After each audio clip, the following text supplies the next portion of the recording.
Hi guys! Magandang araw po sa inyong lahat. Ayan, so ito guys, ngayon is magbablog po si Kindness. Buong araw po ito guys. Siguro hanggang gabi. Ayan. So hirit-hirit tayo sa pagkukuha ng ating mga video. Ayan po guys. So this time is, una-una ko pong i-share ngayon sa inyo guys. Please po, samahan niyo po ako ngayon. Tungkol po sa hybrid na sasakyan. So, matagal na po itong hybrid na sasakyan guys. At syempre sa Pilipinas, marami na rin po may mga sasakyan na hybrid. So, this time is, isip po si Kindness, baka magpalit po ng sasakyan si Kindness. Ayan. So, hindi pa po confirm guys. Dahil, tingin-tingin lang po muna ako ngayon. Dahil isa po sa dahilan, napakamahal na po ng gasolina. Yan, so napakamahal na po ng gasolina guys. At tulad ko po na vlogger, gusto ko po kasi malibot yung Japan po para sa inyo. So mas makatipid tayo guys kapag hybrid po yung sasakyan natin or di kuryente. Ayan, so yung mga bago ngayon guys, yung ginagawa po din namin ngayon sa work is di kuryente po halos yun. Kaya lang sobrang napakamahal pa po ng di kuryente na sasakyan. Kaya sa ngayon, ang titignan natin is yung hybrid na sasakyan. So yung hybrid na sasakyan guys, sa mga hindi pa po nakakaalam, ito po ay nagcha-charge po siya. So makakatipid po tayo sa gasolina at through battery po nagcha-charge po habang tumatakbo po yung ating sasakyan. So depende rin po yun guys sa pagpapatakbo natin, sa pag-apak po natin sa ating accelerator. Kung mabilis po tayo magpatakbo, talagang gasolina po ang gagana niyan. Pero kung nasa tama lang po yung speed natin, ang magiging mangyari po niyan guys is yung nagcha-charge sa po habang tumatakbo tayo ng unti-unti. Yan po. So medyo makabawas po tayo sa gasolina. So maya-maya guys, explain ko rin po sa inyo kung magkano po talaga ang pwedeng matipid sa hybrid na gasolina, sa hybrid na sasakyan at yung purong gasolina lang po talaga. Kaya ngayon, tingnan muna natin guys kung ano yung magugustuhan namin sa sasakyan. At syempre, samahan niyo po si Kindness guys ngayon sa malakad ko po. Kaya let's go!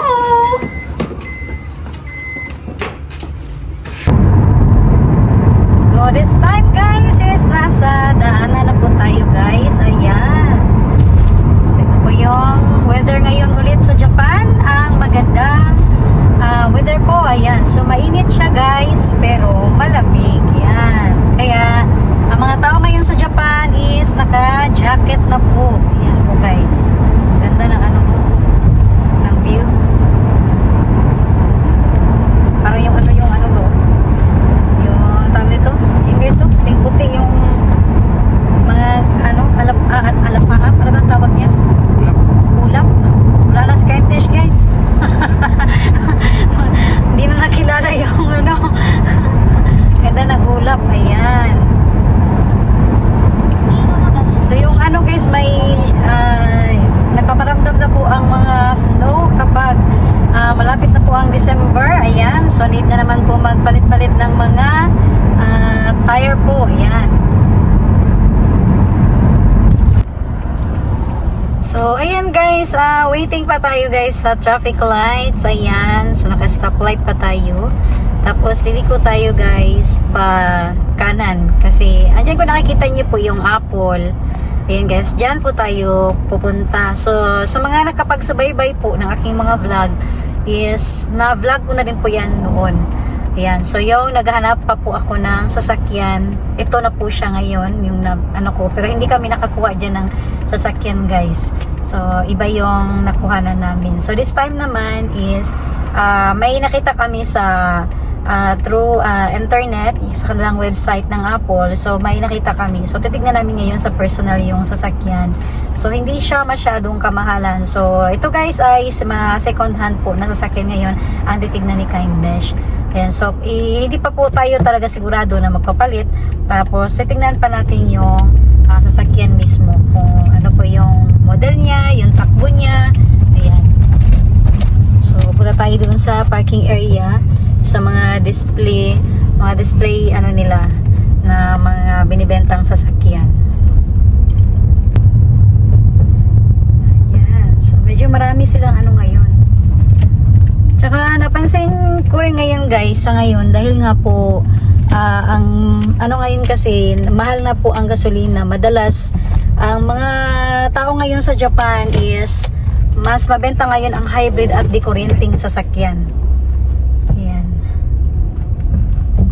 Okay.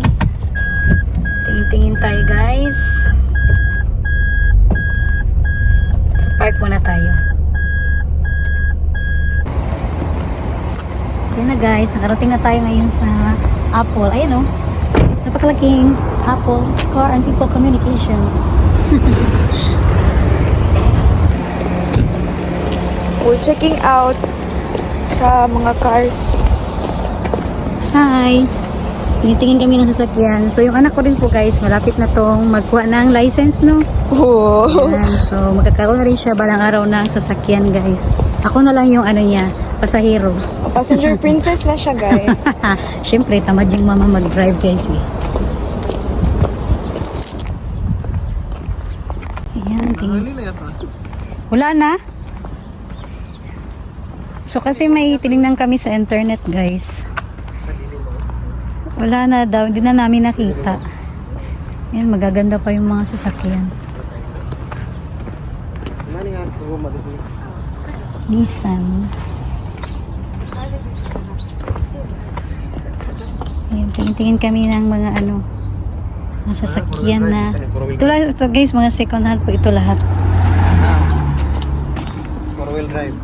Gusto namin ng 4-wheel drive. Yan.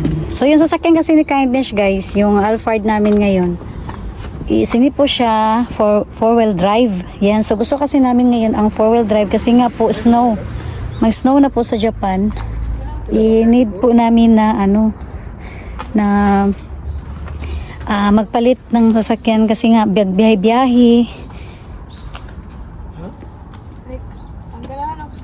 Ano, 4-wheel drive ba ni? Ano yung 4-wheel drive na? Asan mo lang? Yan eh, tanaw, kumutang ka na ganun. Yung 4-wheel drive. Ito nga pa no? Ano yung ano? Halos ganito na yung mga ano nila ngayon, guys. Mga display. Ito, oh. Ito, guys, maganda to. Pang ano talaga to. Sa mga snow, ang ganda. Wow. Mga gulong pa lang, guys, oh. Ang ganda, oh. Yan, sa gulong pa lang, maano ka na, guys. Ito yung maganda kapag mga pupunta ka ng mga time na mag-snow na, ay hindi ka talaga mag-alala nito, guys. Hindi ka maano sa lalaban talaga to sa mga mahirap na daan. Yan. So, yung nakita namin sa internet, guys, is wala na po siya. Nabenta na po siya, guys. Hindi na namin siya nakita pa. Yan. Ang dami. Ang bilis talaga mabenta, eh.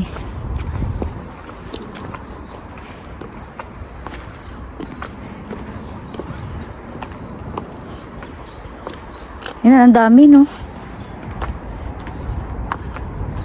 Halos, ano eh, magkakapareha yung kulay. Yung iba. Yan, guys. Tapos yung iba naman, ganyan siya. Yan.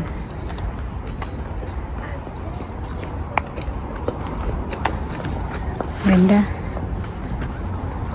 So, ito guys, ay nasa Apple Store pa po tayo na ano, na mga bintahan ng mga sasakyan. So, lahat po ito guys ay second hand. Ayan. So, yung hinahanap namin, wala na po. So, ito guys, nagustuhan sana namin. Kaya lang, kapag wala na po palang presyo, ayan, dami po walang presyo. Nabenta na po pala ito guys. May bumili na. Ayan. So, nahinayang kami. Sa gusto namin na sasakyan, wala na rin po. Ayan, benta na. Ganda sana, no? 4-wheel drive pa to, 'di ba? Yeah, Hybrid. Ayun guys, oh. May nakatatak na hybrid. Ayan. So sa mga nagbabalak po guys na bibili ng sasakyan sa Pilipinas o kahit saan man dito sa Japan, mga kababayan ko po. Dahil nga po sa nagmahal na po masyado ang gasolina ngayon. So at saka yung mga ginagawa po ngayon ng mga sasakyan, lalo po sa workplace ko po, ginagawa namin halos mga dekuryente po ang ginagawa namin ngayon. Mas matipid po siya. So, kung it's better talaga guys, kahit magmahal man ang gasolina o magmura, hindi ka po mag-alala. Kasi nga po, at lalong magmamahal pa ang gasolina. Ayan. So, it's better na piliin natin na sasakyan is yung makatipid po naman po tayo sa gasolina. Ayan po. Kasi sayang rin po yung magastos natin sa gasolina kapag may mga lakad tayo. Yan, wala tayong choice kundi syempre kagana sa akin kapag may gasolina guys eh. Pero syempre maghanap tayo na pwede tayong makatipid. Ini siya black yung mura o. Siya marat. May pagka-gray na Dark gray. Ito rin no, maganda yung kulay niya. Kani siya kay 4x4 tapos hybrid. Hindi siya hindi common yung kulay niya. Maganda. Yan guys. 163. Eh. Ay ni. Pero maganda ang kulay niya. Wow, ito na naman yung plano ni Kindness na i-drive natin. Kani yun ay wala pa mahalin eh. Ito. Tapos ano siya no? Yung upuan nito 'di ba? Iinit. Oh. Tapos may aircon din. Ayan. Heater. Heater. Tapos kapag tag-init naman guys, pwede rin siya na maging malamig yung upuan. Ayan. Tapos maganda pa yung ano niya gulong niya. Ito tayo dun sa harap. Tignan natin. Ayan guys ito po yung harap niya. Nissan. Wow. Parang nagustuhan ko siya guys. Tsaka yung kulay niya, gusto ko yung kulay niya. Hindi siya hindi siya common na kulay. Ayan, parang may pagka-green siya guys, dark gray. Ayan po. So, isip-isip pa si Kindness. Nagustuhan ko yung kulay niya. So, ito ay 160. Ayan, yen. O, yan nga po guys. So, nasa mga 600 or 700,000 po ito. Ayan. So, depende naman po sa yen. Ayan. Pero, yung ano niya, so, 4-wheel drive siya guys. May ETC machine. Tapos, yung takbo niya. Tapos, ang makina niya is 2.0. Ayan. So, yung, ibig sabihin yung road tax na babayaran natin guys, medyo mura lang po ito. Ayan. Kasi yung Honda Airwave ko po guys, yung road tax ko po noon is ano siya? Sangmang. Pearl white. Gusto ko rin to eh. Gusto niya rin to guys, puti. Sila na 163. 160. Mas gusto ko to. Ito. Yung kulay niya kasi hindi siya common. Hindi siya bihira lang yung ganitong kulay. Maganda rin to, puti. Guys, medyo naguluhan kami. Pero mas gusto ko yung kulay niya. Kaya lang wala na ang presyo to. Ibig sabihin na benta na to. Yan, so wala na yung Ikaw ba nakabenta, miss? Ikaw ba yung Yeah. bumili? I know. I have a race car. Ah. Excited din yung anak ko guys magkuha ng license. So isa po sa dahilan na medyo nag-isip kami ngayon guys na magpalit kami ng sasakyan dahil nga po siguro next year, ayan, update ko lang po sa inyo guys, mga next year siguro magkuha ng license yung anak ko. So magiging 3 na po yung sasakyan namin. So ibig sabihin may mga kanya-kanya na kaming lakad. Kapag masyado nang malaki yung sasakyan namin, tapos malaki pa yung binabayaran namin sa mga road tax, sa gasoline. So need namin na magpalit guys dahil alam ko pag anak talaga natin may mga license na sa sasakyan. Tapos may sasakyan, syempre may sasakyan na rin, may trabaho na. May iba na talaga ang lakad yan guys. Iba, hindi mo na mapipigilan yan. So ngayon kasi sumasama pa yan sa amin. Pero pag may na yan, may trabaho na, may mga pasyal-pasyalan na iba, ayan, so hindi na namin yan makakasama. Alam ko pagdating ng araw. So this time is maghanap tayo guys kasi magiging 3 na yung sasakyan natin. Maghanap tayo na medyo makatipid tayo. Ayan. Ganun kong pure black. Okay, closer to jet black. Dili ni siya hybrid. Kanira o kana hybrid. Ito talaga, gusto ko talaga siya. Ito. 163. So sa atin to pag 160, di ba nasa mga 700,000 no? Tama ba? No? Di ba? Depende sa yen eh. 700,000 or 800,000. Ayan. Ayan, bili na kayo guys dito. Ayan, ang dami guys oh. Ayan, so makabayan ko po na nandito sa Japan, sa Apple Store, ito po. Ayan, so binablog ko ito guys kasi para din yung, wala? Binablog ko to siya guys kasi para malaman din ng kabayan natin kung ano po yung mga dapat sa ngayon. Yan, maging practical po yung yung magiging para naman hindi sayang din yung pera natin. Lalo na po ngayon guys, bumaba po ang yen sa Japan. Ayan, so palitan sa Pilipinas, ang baba po. Okay. So, ayun guys, explain ko po sa inyo guys kung bakit, ano pong diferensya. Napakalaking diferensya po guys kasi magbibigay po ako ng example, i-compare ko po Nakasugay daw pa. yung ano ko po, yung brother-in-law ko, hybrid na po kasi yung sasakyan niya. So, mas malayo pa po yung kanyang workplace kaysa sa husband ko. So, yung husband ko po kasi, yung sasakyan niya is gasolina. So, hindi po siya hybrid. Yun po yung ginagamit namin ngayon. Tapos, ang weekly po niya guys, sa work lang po yan guys, hindi pa po kasali yung papasyal kami. Ang weekly po nagagasto niya sa gasolina, pagpalagay natin po is 5,000 yen. So sa atin po guys, ang 5,000 yen is naman sa, pagpalagay natin is 1,800 pesos or 2,000. Weekly po yon. So sa isang buwan, halimbawa 4 weeks sa isang buwan or 20 days na pumapasok siya, aabot siya ng 2,000 pesos, so nasa mga 8,000 pesos. So yun po, mga almost mga 2 lapad yun magagastos ng asawa ko, hindi pa kasama yung maalis kami. Tapos yung sa brother-in-law ko naman, dahil hybrid po yung sasakyan niya, yan guys ha, pakinggan nyo po mabuti guys, yung gasolina niya nagagastos niya po sa isang buwan po yun guys ha, hindi weekly. Gumagastos lang po siya ng 5,000 yen. Dahil hybrid po yung sasakyan niya. So, ibig sabihin, 2,000 pesos lang po ang gastos niya sa isang buwan. So, almost sobra pa sa kalahati ang natitipid niya nung nagpalit siya ng hybrid na sasakyan. So, why not hindi din kami magpalit ng lalo na po is magtatatlo na po yung sasakyan namin kapag kukuha na po ng sasakyan yung aking anak. Ayan. So, yan guys, dito tayo ngayon sa ito po ay katulad ng sasakyan namin. Kaya lang hybrid po siya. Yan. So, yung sa amin kasi is hindi po siya hybrid. So, ito rin. Maganda rin to.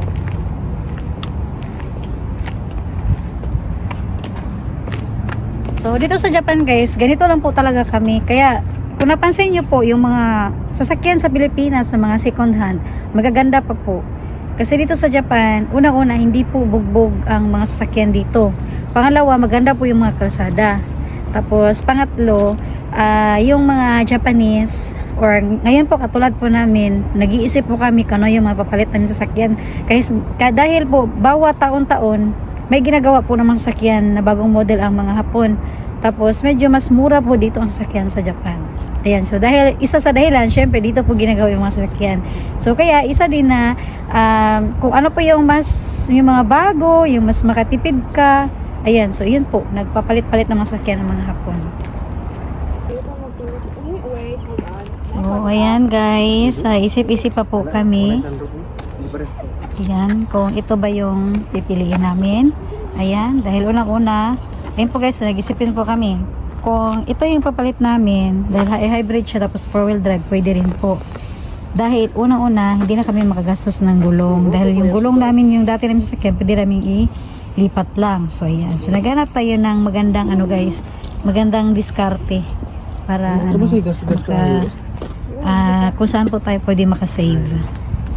Ayan. Silip-silip pa ng asawa ko guys kung ano yung niya. So, nag-iisa lang siya, no? Wala na siyang Ayan. So, ganyan ang magkuha ng sasakyan guys, oh. Ayan. Ganyan talaga. I-check mo talaga yan. Lalo na kapag second hand yung bibilhin mo. Ayan. So, dito sa Japan guys, yung sasakyan namin, ayan, maganda pa raw yung sa ilalim. Yung sasakyan po namin guys, siya lang din po mismo ang pumupunta, nagpaparehistro. Ayan, kaya medyo sanay-sanay siya sa mga tingin-tingin ng mga sa ilalim.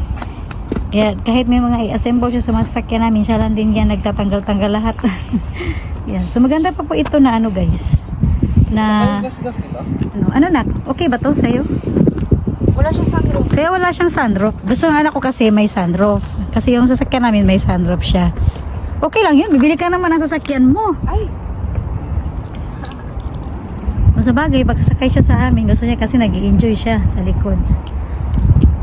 Yan. So yan na pa tayo guys. Isip-isip pa tayo. Sa ngayon hindi pa po talaga ito fix na ano namin. Ano lang, plano lang po talaga guys. At sinishare ko lang din po sa inyo kung ano po yung mga kaibahan. Ayan, so bawat taon, ano po yung mga changes ng mga model ng mga sasakyan.